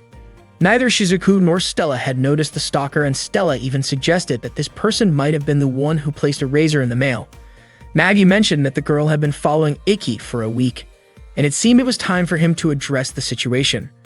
Eke called out to the girl to ask what she wanted. Surprised, she stepped out from her hiding spot. Stella felt that the girl's face looked familiar. The girl, nervous and stammering, asked them not to misunderstand her and accidentally stumbled into a small pond. They took her to the student infirmary. She introduced herself as Ayatsuji Ayase, a third-year student. She spoke haltingly, embarrassed to meet a boy's gaze. Upon hearing her name, Iki asked if she was related to Ayatsuji Kaido. Ayase confirmed that Kaido was her father. Aki had already suspected this from the bamboo sword mark on Ayase's hand. Stella asked if Nagi knew who Kaido was, but Nagi did not. Shizuku explained that Kaido was a talented swordsman, nicknamed the Last Samurai, who had won many prestigious championships, including the Tenryu Gozen, Tozei Toitsu Tournament, Musashi Cup, and Juven Tournament. Kaido was highly skilled but not widely recognized because he was not part of a formal organization. When Iki was a child, he had studied swordsmanship by watching recordings of Kaido's matches and had been thrilled to meet Kaido's daughter. Aki asked why Kaido's name rarely appeared in the media. Ayase explained that her father was recovering from an accident during a match. She was delighted to hear that someone as strong as Iki admired her father. Shizuku asked why Ayase had been following Iki. At first, she suspected it might be for improper reasons, which caused Stella to react emotionally. Ayase quickly denied this, explaining that she had only wanted advice from Iki. She had been training in the Ayatsuji sword style on her own and hadn't been making progress because she didn't know how to communicate properly with a boy. That was why she had been following Iki. Iki was surprised that she had spent a whole week thinking about how to approach him. Ayase apologized to Iki, who smiled and invited her to practice swordsmanship together. During their practice, Iki noted that Ayase's stances were solid. She had not forgotten the basic movements, but her motions remained varied and at a high level. When one of her strikes came close to Iki's neck, he asked her to stop. Iki then asked if she meant that she hadn't progressed because she could not match Kaido. Ayase admitted this. No matter how fast she moved, she could not reach Kaido's speed, even though she had learned his movements perfectly. Aki explained that trying to imitate Kaido had actually hindered her growth since their bodies and muscle structures were different. The higher the level of the person Ayase tried to imitate, the more obvious the differences became. Ayase noticed this and praised Iki for his skills. Akira had a method to correct Ayase's movements, but he advised that if Ayase was proud of using a sword technique identical to Kaido's, it was better not to force any changes, because once a sword style was altered, it was almost impossible to return to its original form. Ayase earnestly asked Iki to train her to become stronger, and Iki agreed. He instructed Ayase to take a stance. To guide her posture, he adjusted her leg positions. Ayase was surprised, and her face turned red at the contact. Stella could not help but be surprised by Iki's actions. Iki explained that he was only making minor adjustments by moving her feet a few millimeters and told Ayase to focus on feeling the difference while remembering the corrected positions. Iki also explained that women generally had more flexible joints than men, especially around the hips, which allowed for faster and wider lateral movements. Ayase felt embarrassed because of the attention to her posture, but she appreciated the guidance. Stella and Shizuku looked on, astonished at Ayase's reaction. Once Ayase adjusted her stance, it felt tighter and more stable. Even a small change in her stance made a noticeable difference. Ayase immediately managed to direct her sword toward Iki's neck with ease. Stella and Shizuku acknowledged the improvement. Ayase had shifted the center of her movements from her arms to her lower body. She was thrilled as she had struggled with this for a long time and Iki had made it seem easy. Ayase admired Iki's mastery of sword techniques, while Stella appeared slightly jealous of their closeness. After the training session, Iki apologized for the unexpected contact, but Ayase felt reassured, noting that his strong hands reminded her of her father's. Iki was surprised that his hands had been complimented. Ayase expressed admiration for Iki's dedication, clarifying that her feelings were purely respect and not anything else. Stella asked Shizuku if she felt jealous seeing Iki guide Ayase so closely. Shizuku considered Iki's actions as purely instructional and supportive, not flirtatious. She believed that as long as it made Iki happy and the person was trustworthy, she would approve. However, Shizuku felt there would be no one like her in that regard. Stella was surprised by Shizuku's maturity despite her small stature. Shizuku, in turn, teased Stella for being physically developed but still somewhat childish. Meanwhile, Ayase asked Iki to continue her training the next day, confident that she could grow stronger under his guidance. She was determined to pass the selection for the 7-Star Festival tournament. That night, before going to bed, Stella asked Iki how it felt to guide Ayase's posture so closely. Aki admitted he could not easily explain it. Stella reached out her hand and Iki took it, reassuring her that he was only helping with training. Stella admitted she was worried about misunderstandings, but Iki emphasized that his feelings were only for her. The next day, Ayase practiced sword techniques with Stella. who admitted that Ayase's movements were impressively fast. Ayase thanked her for the support. That evening, Ayase treated Iki and Stella to dinner at a cafe, expressing gratitude to Iki for training her daily. Iki lightly scolded Stella for eating too much, but she explained that eating too little made her feel sluggish. Ayase was surprised that Stella could maintain a slim figure despite her hearty appetite. Ayase reflected that training with Iki was helping her gradually approach her father's level, though Iki reminded her that it was thanks to her own hard work, and that she would understand this fully in time. Ayase also felt determined that she still had challenges to overcome to reclaim what was lost. Suddenly, a group of young men arrived and greeted Ayase, making her uncomfortable. Aki noticed and warned them not to bother her. Their leader Kurado poured a drink for Iki, but then acted aggressively, laughing and claiming Iki's defenses were weak. Stella and Ayase worried about Iki's safety. The commotion caused other cafe patrons to leave, and one staff member tried to call the police but was stopped by someone. Kurado admitted he enjoyed confronting sword enthusiasts and challenged Iki. Stella wanted to intervene, but Iki stopped her, assuring that it was unnecessary since the bottle had been thrown accidentally. Kurado's subordinates laughed at Iki despite his composure after being struck by broken glass. Kurado approached and spat at Iki, and again Stella tried to fight, but Iki prevented her. Kurado dismissed Iki as weak and lost interest in fighting him further. After Kurado and his friends left, Stella wondered why Iki had allowed Kurado to behave that way. She also realized that Iki had intentionally not dodged the bottle swing. Aki explained that if he had dodged, the situation could have escalated, and he did not want to cause a scene in a public place. Moreover, if he used his device, he could have been expelled from school. Stella then understood that Iki probably felt Kurado was extremely strong.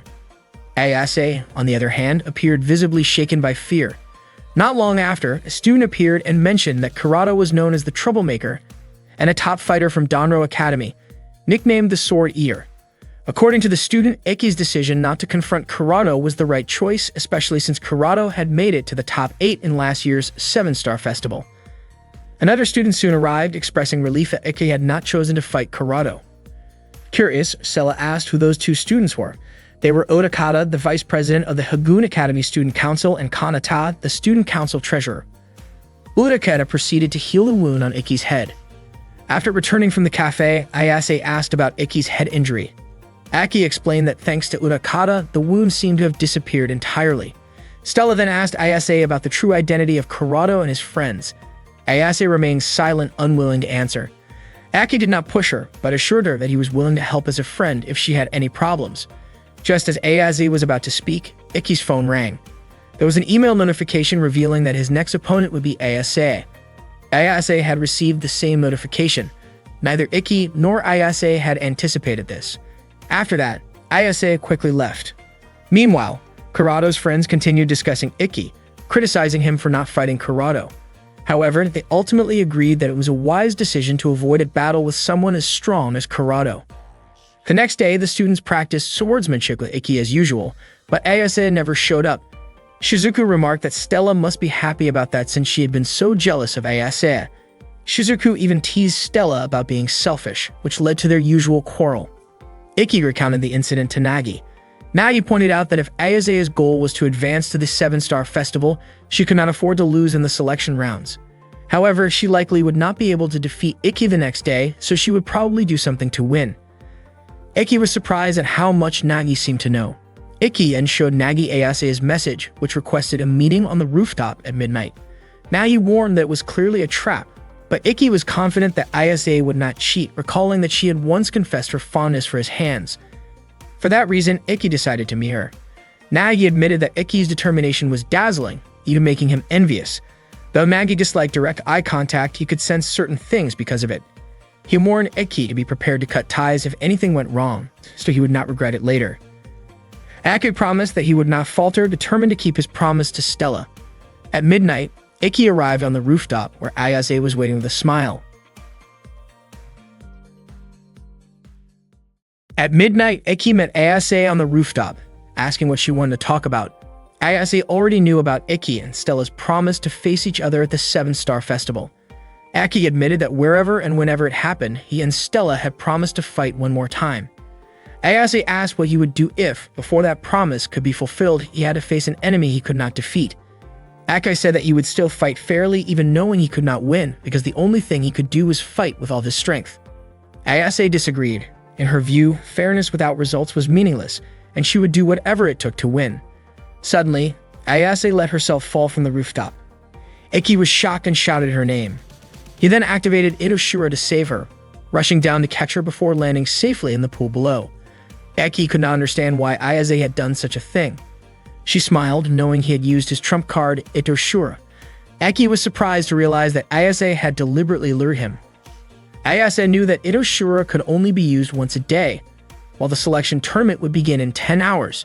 That gave her a chance to win, even if her sword skills were not fully developed, because combining them with her blazer power could potentially overpower Iki, who had already used his ace. Iki asked why Ayase would abandon the honor of a knight and lower the spirit of swordsmanship. Ayase ignored his words, focused solely on defeating him. After that, she left. Iki tried to pursue her, but felt his body weaken and could not move. Meanwhile, Stella was asleep and murmuring in her sleep. When she woke up, she was startled to see Iki above her. She asked him to speak, but he looked exhausted and remained silent, growing increasingly anxious. Iki opened his eyes and saw Shizuku, Stella, and Nagi in front of him, realizing he was in the student infirmary. He was shocked to see that it was already 11 a.m. Stella reassured him, saying he still had time because the match would start at 3 p.m. Nagi had already informed Stella and Shizuku that Ayase had asked to see Iki the night before. Just as Iki was about to mention this, Kurono arrived and asked him to come along briefly. At that moment, the area where Ayase had fallen was being investigated. Kurono suspected Iki was involved because he heard Iki had been taken to the student infirmary. Aki admitted he could not tell the whole truth but was willing to accept punishment. Kurono believed Iki must be protecting someone. Hiki asked Kurono about Ayase. Kurono explained that Ayase's father, Kaido, had suffered an incident 2 years ago that prevented him from fighting again. Stella asked for clarification. It turned out that Kaido's school had been challenged and Kaido lost the duel. Ake suspected the culprit was Kurado, the Sword Eater from Danro Academy. Before the fight, there had been an agreement. Kurado would take over Ayase's family lands and buildings, and Kaido had been in a coma for 2 years. At that time, Ayase had been watching over her father, remembering his words. No matter what happened, she must uphold her dignity, maintain proper conduct, help the weak, and avoid evil. Whoever challenged her, she must fight fairly. Kaido also told her to become a fearless sword knight. Ayase had once confronted Kurado, but he dismissed her as too weak to be a worthy opponent. Ayase was furious and resolved that if she reached the 7-Star Festival, it would be her chance to face Kurado one last time. Suddenly, Kaido apologized. Ayase held her father's hand and promised to reclaim everything. Meanwhile, Kurado and his friends were in the academy's backyard. After hearing Ayase's story from Kurado felt a twinge of sympathy. Everything had been taken from her, yet that struggle had made her strong like a determined wild animal. Navi remarked that Ayase would do whatever it took to defeat Iki. Stella asked what Iki intended to do for the upcoming match. He said he would fight with all his strength, as anything less would dishonor Ayase. Shizuku pointed out that Ayase had already tried to gain an unfair advantage against Iki. Aki asked Shizuku and Stella to accompany him, as he had something to do before the match began. The tournament started shortly after, with Hagetsu and Yuri serving as match coordinators. The crowd cheered excitedly. Hagetsu noted that Yuri seemed healthy, and Yuri revealed she had prepared 1 liter of blood for the match. Soon after, Yuri discharged the blood.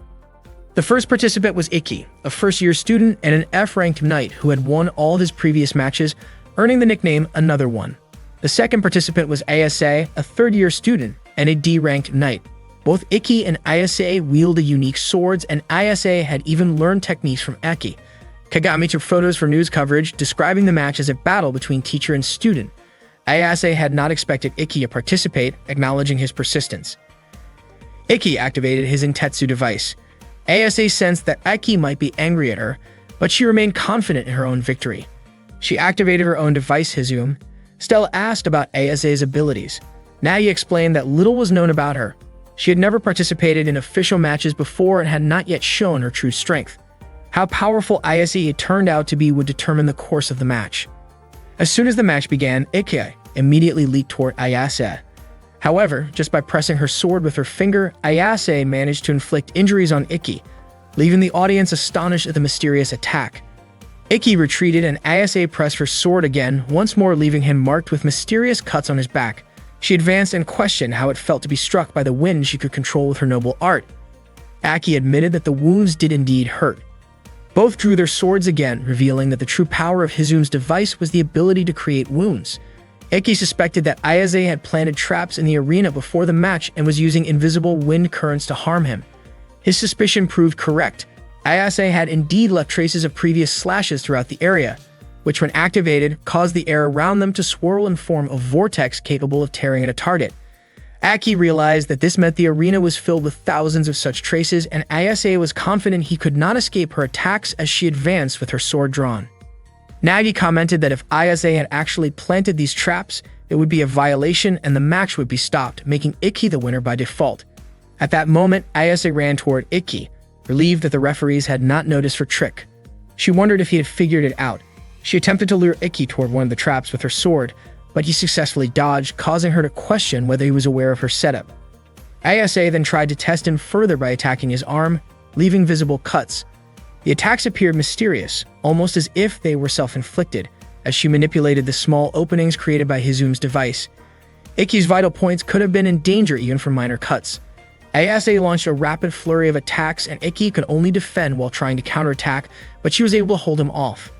She activated the wind vortex to try to overpower him, but Ikki managed to resist. Shizuku noted that his defense was unusual and highly effective. Nagi acknowledged that Ikki was indeed skilled in close-range combat. Eventually, Ayase could no longer sustain her wind vortex attack, and Ikki began to understand her fighting style. Earlier, Ikki and Stella had consulted Yuri, who mentioned that Ayase might be breaking the rules. Surprised, Yuri nearly fainted and insisted that she would report any violations. However, Ikki asked her to overlook it intentionally, which shocked Stella. Yuri reminded him that any breach of rules would end the match and automatically make him the winner, stressing how important the tournament was. Ikki understood that losing even once could jeopardize his chances of advancing to the Seven Stars Festival. When Yuri pressed him for an explanation, he simply wanted to trust Ayase. He admitted that he could have chosen to sever ties with her to win, but that alone would not feel right. His conscience would not allow him to end their bond, so he requested permission to witness Ayase's determination until the very end. During the match, Ikki observed that Ayase's sword technique, movements, and breathing were all inconsistent. She seemed to have forgotten not only what he had taught her, but also some of her fundamental skills. No matter how hard she tried to act ruthless, her heart could not be deceived. When Ayase's mind wavered, her power faltered. She appeared frustrated at this observation.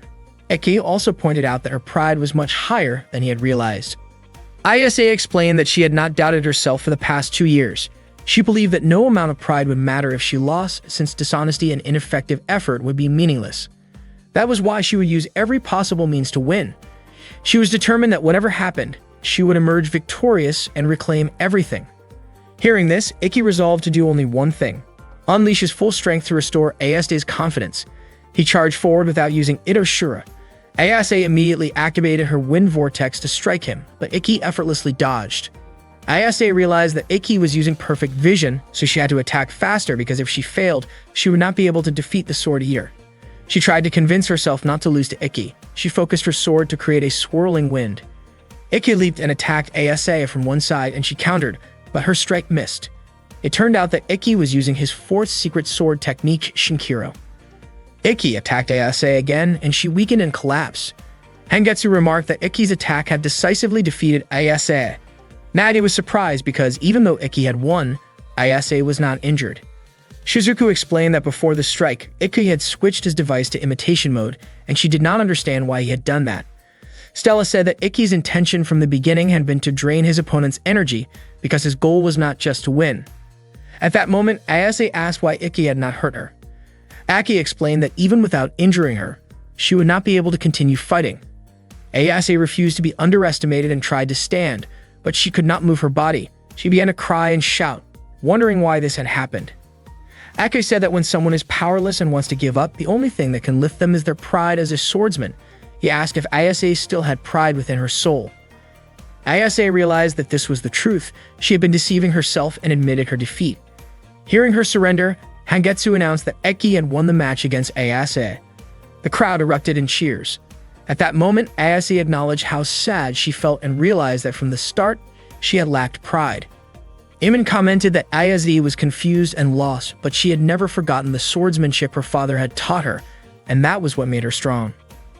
Ikki even offered to help Ayase reclaim what Kurado had taken from her. Ayase asked why he would help her after she had tricked and wronged him. Aki said that helping a friend did not need a reason. He extended his hand, which reminded Ayase of her father. She realized that what she truly wanted was to become a great swordsman like him. Ayase grasped Iki's hand and cried wholeheartedly, asking for his help, and that was exactly the moment Iki had been waiting for from her. Last Samurai was the nickname of Kaido, Ayase's father. When Ayase was in middle school, Kaido retired due to his weakened heart. Even though his swordsmanship was no longer as sharp as it had been, Kaido still devoted himself fully to guiding his students. 2 years ago, Kaido taught Ayase the secret Teni Muha technique. Ayase appeared tense while learning the technique and felt it would be impossible to master, yet Kaido was confident that Ayase would understand it because she was more serious than anyone else he had ever taught. Kaido instructed Ayase that no matter what happened, she should always uphold her dignity, maintain proper manners, help those in need, and stay away from evil. For Kaido, the art of Ayatsuji swordsmanship was about protecting others. Ayase understood that her father's time was limited, which was why he taught her the secret technique and entrusted the Ayatsuji sword art to her. She could only watch silently as her father lay in the hospital bed. That day, Ayase walked with Iki and Stella.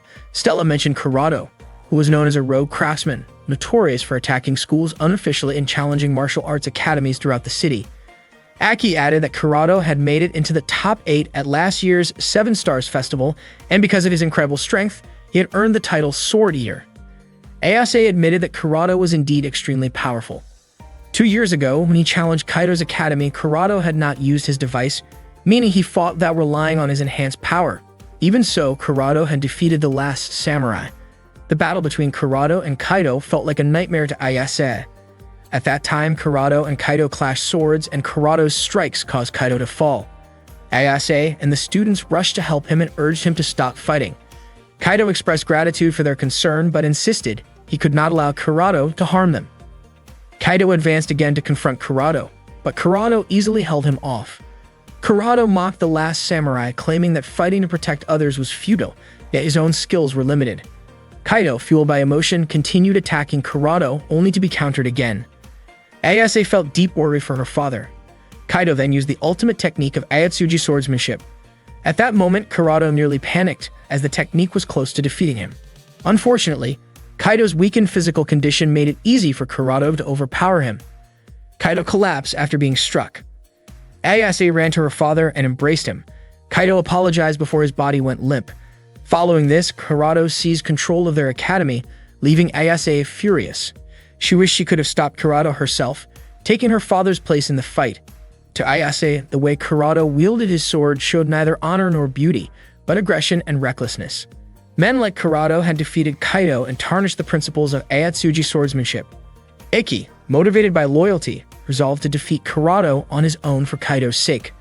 Ayase escorted Iki and Stella to the academy that had been taken over by Kurado. They approached the gate, where Kurado's followers had gathered. Stella sarcastically referred to them as a group of clowns. Polite but firm, Iki approached and requested to meet Kurado.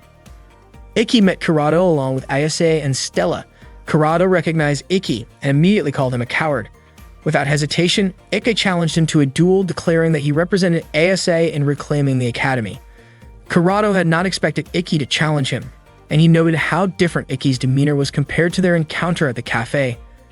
Kurado asked what Ayase had told Iki. Iki explained that students from the Night Academy were forbidden from using their devices outside the school environment unless they had permission from the owner of an accredited martial arts academy. Iki was confident that Kurado would not refuse a duel. Kurado smiled, intrigued by the challenge, but wanted to see if Iki was truly worthy as an opponent. Iki displayed several student ID cards belonging to Kurado's followers, signaling that he had already defeated them all.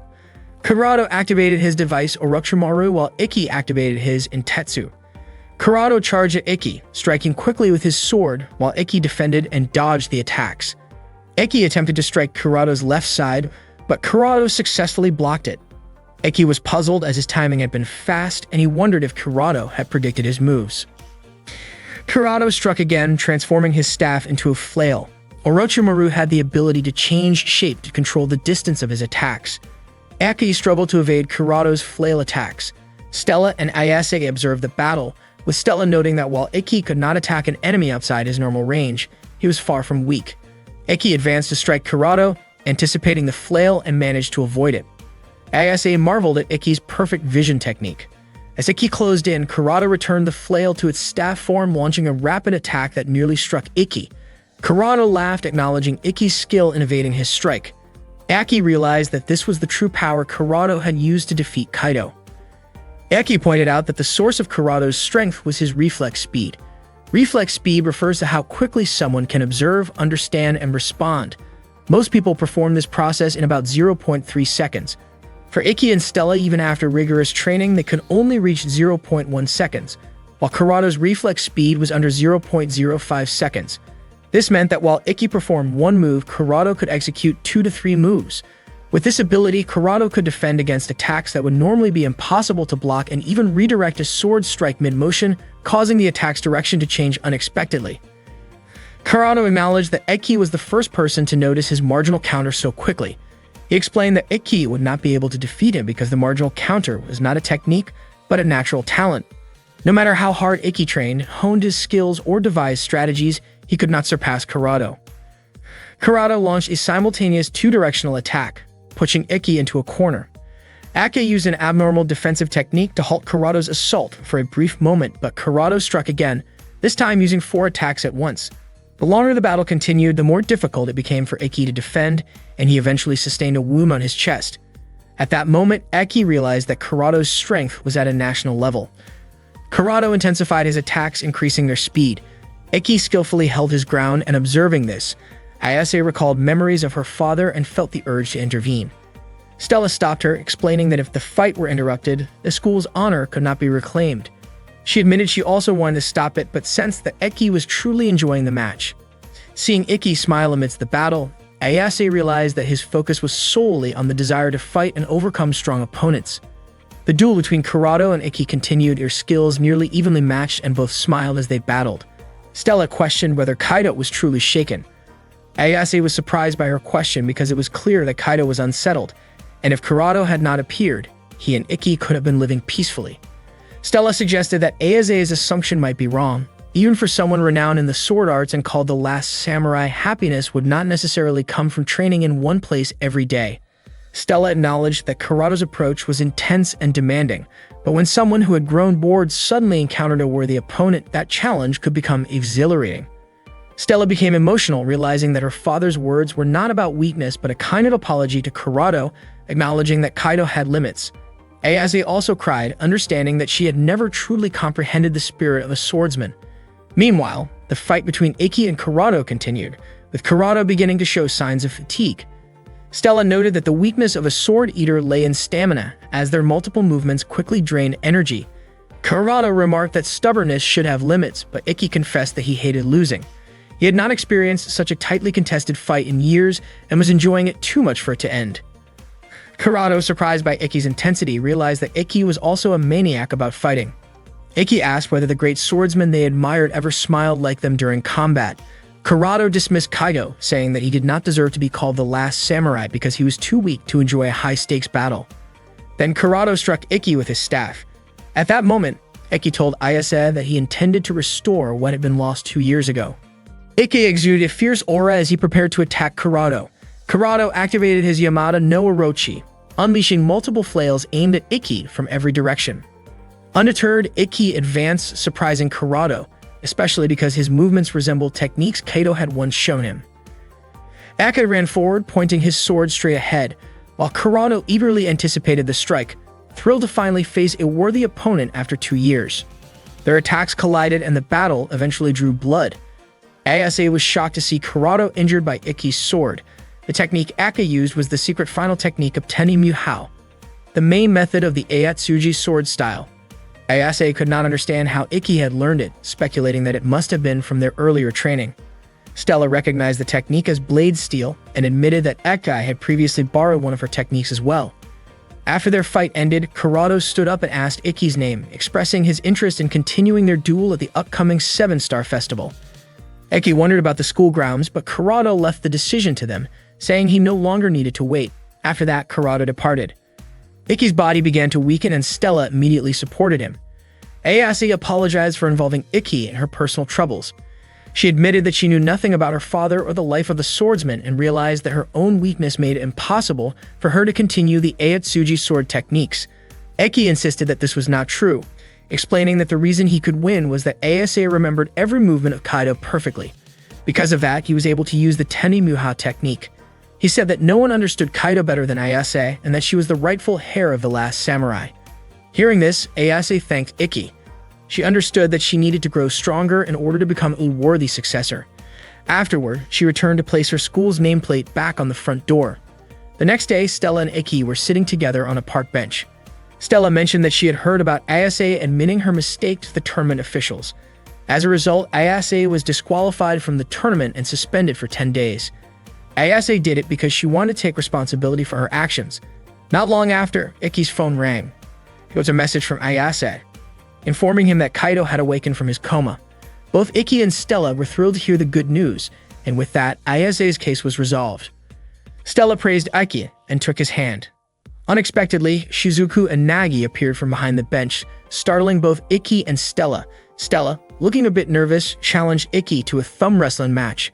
Nagi realized that their arrival seemed to interrupt Ikki and Stella's moment together. Shizuku was annoyed that she and Nagi had not been invited to watch the duel at the dojo. True to her teasing nature, Shizuku still found time to mock Stella with a nickname, calling her a troublesome hot kettle. As usual, Ikki could only smile at the banter between Stella and Shizuku. Ikki glanced at his hands, remembering Ayase praising them as resembling Kaido's hands. Meanwhile, Ayase was by her father's side, who had just woken from his coma. She felt immense joy in being able to hold her father's strong hand once again. The selection tournament was nearing its climax, and the matches were reaching a peak of intensity. The most attention-grabbing participant was Ikki, previously known as the worst one, who had now transformed into another one. Ikki had achieved 12 consecutive decisive victories. One day, Ikki and Stella took a bus together during a break granted by Kurono. Earlier, Kurado had called them over and explained that Ikki and Stella were first-year students with great potential, so Kurono had invited them to attend the Academy's training camp in Okutama. Kurono asked them to train diligently. Stella was delighted because she and Ikki had never spent time alone like this before. She guessed that this might be what Japanese people referred to as a pre-marriage picnic. They enjoyed the view of a waterfall visible from the bus window. Stella wanted to see the waterfall up close and asked Ikki to accompany her later. Meanwhile, Shizuku was at the station with Nagi. He noticed that Shizuku kept sighing and sensed that she was in a bad mood. Shizuku explained that ever since she had failed to prevent Ikki and Stella from leaving, her spirits had been low. She admitted that if Nagi had come along, she might have felt a little relieved. Nagi apologized, explaining that he had his own plans. Shizuku understood. As the train arrived, she stepped into the carriage. Before it departed, Nagi mentioned that he did not think Ikki and Stella's trip was for romantic purposes, unlike a private picnic. After getting off the bus, Stella and Ikki began walking. Stella sneezed several times due to the cold, and Ikki offered her his jacket. Stella's face turned red as she shyly noted that they already looked like a couple. She leaned in as if to kiss Ikki, but he stopped her, pointing out that members of the student council were nearby, including Renren, Kanata, Utakata, and Ikazuchi. Later, Stella and Renren played badminton. Stella served the shuttlecock sharply, but Renren jumped and smashed it back with force. Stella acknowledged that Renren was quite skilled, and the two continued their match using their abilities. Ikki and the others watched, with Ikki commenting that what Stella and Renren were doing did not resemble regular badminton. For Ikazuchi, the most important thing was that they were spared from playing with Renren, while Utakata remarked that competing with a sports enthusiast like Renren was exhausting. Kurado explained that their visit was not merely for fun, but to complete student council duties. Akai had not yet learned what his task would be. Their assignment was to clean the training grounds, as Kanata mentioned that next month the student representatives would hold a camp there, so the grounds needed preparation. Stella was surprised that the student council's work could be so demanding. Renren enthusiastically cleaned the floors, while Kanata used an umbrella to shield herself from the splashing water. Utakata and Ikki worked together to wipe the windows. Utakata felt pleased because she could rely on Ikki and Stella. She also mentioned that Thoka, the student council president, was eager to see Ikki and Stella, although it seemed she was running late. Kanata urged Utakata not to assume the worst, explaining that Thoka had been delayed by important matters. Stella, however, looked unhappy as she had expected the trip to be just for her and Ikki. Back at home, Shizuku wanted some alone time in her room. Her cat approached her, and she stroked it. Meanwhile, Stella mentioned that she and Ikki wanted to see the waterfall up close. Renren teased them, asking if they were going alone together, making Stella blush. Ikki asked if the cleaning task had been completed, and Ikazuchi noted that it would take an hour to reach the waterfall, so they should depart before nightfall. Ake invited Stella to come along, though she seemed nervous and shy. Renren cheered them on. Ikki and Stella traversed a rugged path, which Ikki referred to as training. Stella paused for a moment, appearing exhausted. Eke guessed it was because she had only eaten 2 portions for breakfast that morning, compared to her usual 7, but Stella denied this. Eke suggested returning to the camp, but Stella declined, wanting to spend time alone with him. For her, the rough terrain was not an obstacle, so they continued their journey. Meanwhile, Shizuku gazed at a small photo of Ikki, who looked especially adorable. Suddenly, someone knocked on her door. The maid informed her that Shizuku's father wanted to speak with her. Night fell and Ikki and Stella were still on their way to the waterfall. Stella began to feel unwell, complaining of a headache and general fatigue. Ikki assured her that there was nothing to worry about. Stella explained that her symptoms felt unusual, but Ikki thought it was just a case of catching a cold. Stella had never experienced a cold like this before, and her body felt heavy and difficult to move. Ikki suggested they return to the camp. Stella apologized for having traveled so far. Ikki supported her as they walked, but a heavy rain began to fall. Someone observed them from a tree above. Ikki brought Stella to a nearby cabin, where they lit a fire to warm themselves. Aka checked Stella's temperature by bringing his face close to hers, and noted that her body was very hot. He advised her to remove her wet clothing to avoid further chills. Ikki was even willing to help Stella undress so she would feel more comfortable. He started taking off his clothes first, and Stella smiled at him, remembering the first time they had met when Ikki had unexpectedly acted the same way. Stella did not mind his actions because he had been the first person to see her in a vulnerable state. She lay down and began removing her own layers one by one while Ikki watched carefully. Stella's weakened condition made it difficult for her to handle everything on her own. Seeing this, Ikki offered to help, and Stella allowed him. Ikki carefully assisted her with her stockings and encouraged himself to stay calm so as not to make Stella feel embarrassed. He successfully removed her stockings from both legs and then helped unbutton her top, feeling nervous but determined to remain composed. Once their clothes were removed, they were neatly lined up to dry. Aki felt relieved that he had managed to help without causing her discomfort. Unexpectedly, Stella mentioned that she was feeling a little short of breath and asked Ikki to help with the clasp of her bra. Ikki blushed but bravely helped her adjust it safely. As soon as it was done, he immediately covered her with a blanket. Stella thanked him, explaining that it helped her breathe more easily. She apologized for causing him extra trouble, but Ikki reassured her that it was perfectly normal since she was unwell. Stella noticed Ikki seemed a bit embarrassed and reassured him with a smile, understanding that he sometimes got flustered in these situations. Ikki laughed and admitted that occasionally people lose composure in delicate moments, telling Stella not to worry about it. He apologized again, but Stella said she did not mind at all and was actually glad to see that he cared for her. Aki admitted that he did care deeply about her, and Stella appreciated his honesty. She asked if he wanted to express his feelings more openly, which surprised him. He realized she might have misunderstood his intentions and apologized, explaining that he wanted to express his feelings proudly but was concerned about taking things too far too quickly in front of their families. Stella understood, seeing that his restraint showed he was serious about her, and she sincerely appreciated his consideration. Not long after, Ikki's phone rang. He'd assumed it was the student council calling because they were worried about him. He picked up and informed them of his location. Meanwhile, Stella lay down on the floor, realizing that she might have been acting a bit mischievously. At that moment, someone who had been following Stella and Ikki reported their location to their supervisor. Shizuku approached her father in his study. Her father, Kurage Natsuki, greeted her, but Shizuku immediately asked him to get straight to the point as she did not want to engage in small talk. She had come home because she had received a letter from her mother. Itsuki explained that he had asked Shizuku's mother to write the letter because he anticipated that Shizuku might not want to hear what he had to say in person. His main concern was simply to check on Shizuku, who was living far from home. Shizuku was curious and wondered why her father did not simply get updates from the academy. Itsuki mentioned that he had already heard about the results of the tournament and expressed pride in Shizuku for winning 12 matches, saying that was how a Kurogen family member should perform. He also believed that Shizuku had a strong chance of advancing as a representative. Shizuku then asked if her father was not proud that Ekami had also passed the tournament selection. Itsuki insisted that he was not dismissive, but Shizuku felt he was lying. Frustrated, she left the study without saying more. Meanwhile, as Stella slept, Ikki heard a massive rumbling. He rushed outside the cabin and was shocked to see a giant stone monster destroying the building. Quickly, he rescued Stella, placing her safely near a tree before preparing to confront the monster. Activating his Intetsu device, Ikki used his first secret Seikiki technique, instantly shattering the stone creature.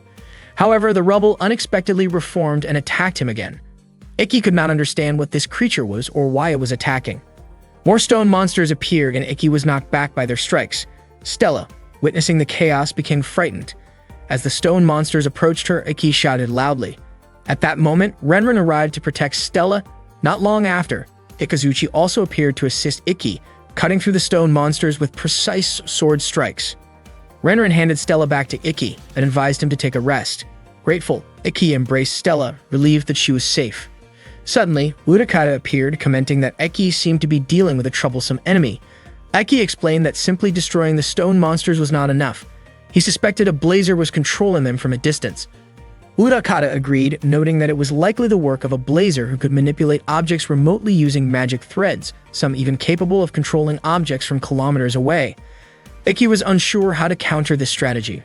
Suddenly, a girl appeared, explaining that the threads would remain connected no matter the distance, and that by tracking the threads, she could reach the source. She stepped forward and destroyed the reformed stones with a lightning attack. Just as she finished, an even larger stone monster appeared. She drew her sword and executed the Raker technique, summoning a massive lightning strike from the sky that shattered all the stones and struck the blazer controlling them from afar. It became clear that someone intended to target Ikki and might attempt other methods to defeat him. After the battle ended, the sky cleared. Kurado and the others looked on, impressed by the girl's abilities. Kanata explained that she was their leader and their princess.